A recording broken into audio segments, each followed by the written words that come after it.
أهلا بكم في تلفزيون كارديو أليكس. And with us now, Dr.Ali Ebrahim Toure, professor in cardiology. Hi, Dr. Hi, how are you? Welcome to Egypt. Thank you. It's my pleasure. Thank you. What are your expectations to see in CardioAlex 2017? Oh, it's a very great and big cardiologist meeting in all Middle East and Africa and in the world. CardioAlex is very well known now as a very big meeting of cardiologists in all around the world.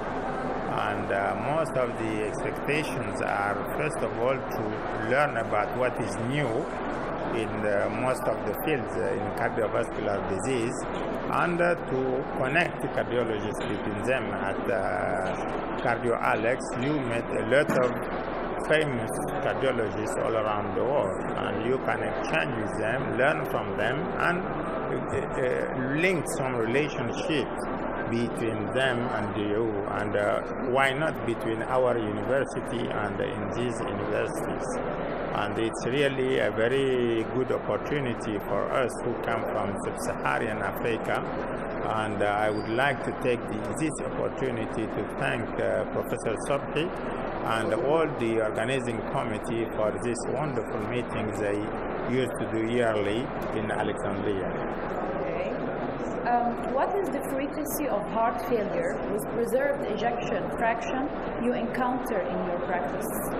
Thank you very much. First of all, heart failure in our practice actually is between 45 and 47%, all both preserved ejection fraction and non-preserved one.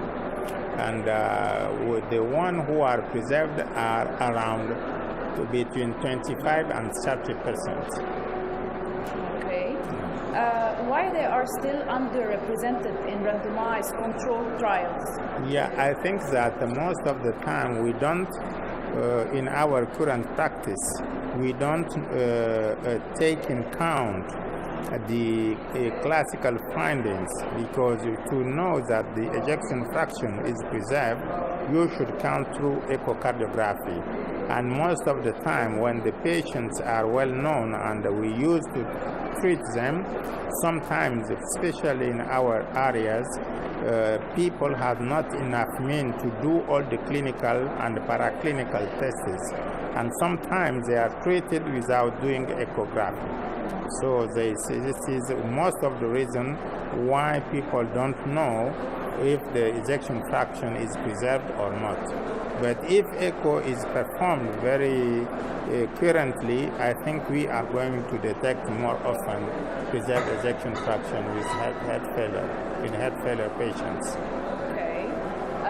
What is the frequency of resistant hypertension you encounter in your practice? In our practice, before being dead sure that the hypertension is resistant, you should be dead sure that the patient is following very correctly his treatment.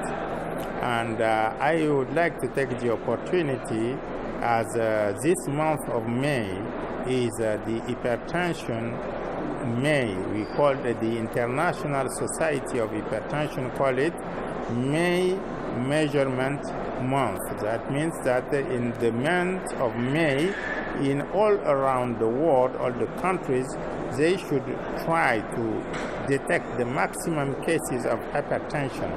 And we started in my country, and all around the different areas in the world, people are very active in this month to detect the maximum cases and treat the maximum cases of hypertension. And especially in the sub-Saharan area, we are dead sure that patients are not hypertensive patients. They are not compliant with the treatment. Most of them, when they start recovering, they stop the treatment, sometimes because of ignorance, sometimes because of the cost. So it happens that most of the cases who are supposed to be resistant, they are not really resistant. It is a lack of compliance, a lack of follow-up of the treatment.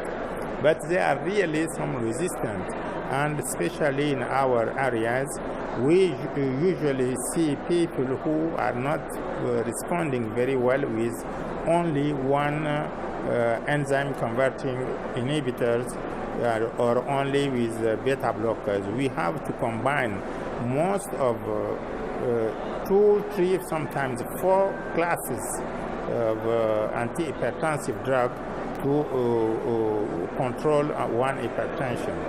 And to know that it is really resistant, you have to check and see if there is not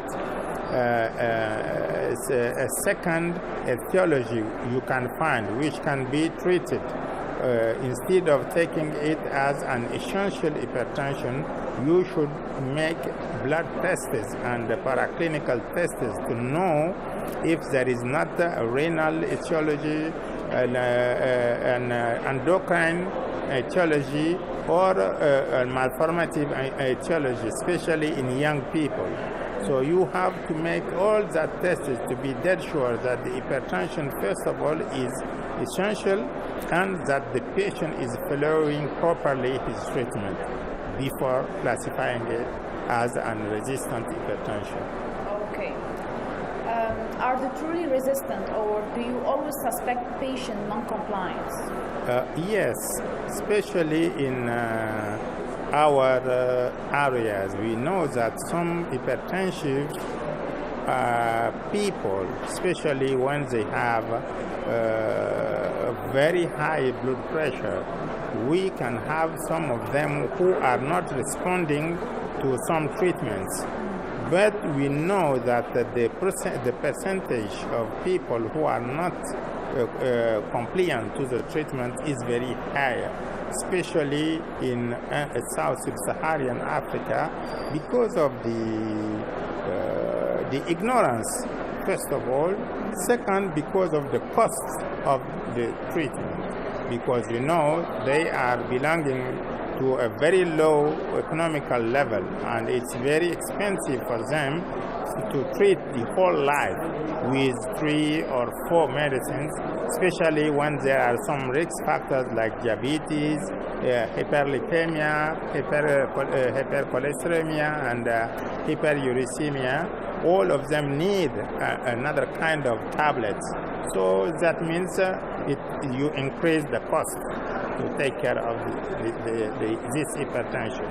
So for most of them people, they have not life insurance to cover this kind of disease.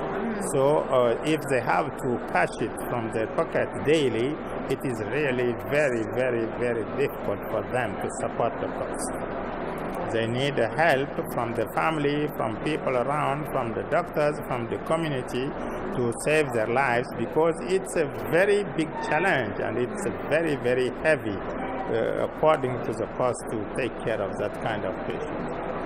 Okay, and in the end, we would like you to say a word to the world that Egypt is safe and to come to Egypt. Yeah, wonderful. So you see here I am on the river Mediterranean, which I am seeing directly during this interview, and I think that everybody knows that we say that Egypt was the capital of Arabic and Middle East countries, but today for us as cardiologists, Alexandria is the capital of the world for these 3 days, and I think that people have come. I traveled with a lot of people coming from the US, coming from Belgium, all around the European countries, and we can certify that really it is very safe to come to CardioAlex in Alexandria. And I think that according to all the safety measures who has been taken and which we have seen since yesterday until now, it is very safe to come and participate to CardioAlex yearly if it is possible. And I would like to thank all the authorities, scientific authorities who are organizing this meeting, and again the authorities who had put their best to put security at the top level and to secure all the participants in this meeting. I thank you very much. Hope that you enjoy and see you next year. Bye-bye.